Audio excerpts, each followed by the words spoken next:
कुछ रोज की खामोशी के बाद भारत पर फिर जंगी जुनून सवार हो गया। भारतीय फोर्सेस ने लाइन ऑफ कंट्रोल पर एक बार फिर जारहियत का सिलसिला शुरू कर दिया।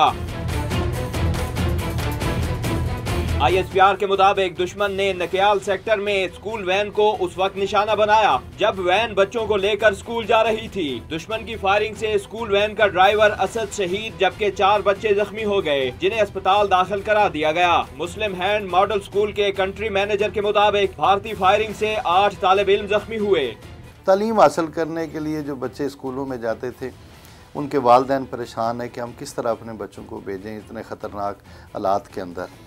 और इंडियन फोर्सेस ने आज अपना वही जुल्म का खेल खेला है। भारत की इश्तियाल अंगेजी का पाक फौज ने भी फौरी जवाब दिया और दुश्मन की मुतादिद पोस्टों को निशाना बनाया। भरपूर जवाबी कार्रवाई के बाद बारूद उगलती भारतीय गनें खामोश हो गयीं। JP सिंह की दफ्तर खारजा तलबी करके लाइन ऑफ कंट्रोल की खिलाफ वर्जी पर शदीद एहतजाज किया गया। तर्जुमान दफ्तर खारजा के मुताबिक स्कूल वैन को निशाना बनाया जाना आलमी इंसानी हुकूक की संगीन खिलाफ वर्जी है। भारत 2003 के सीज फायर मुआहदे की पासदारी करे। कैमरामैन हारून मुगल के साथ एतजाज हसन, डॉन न्यूज, इस्लामाबाद।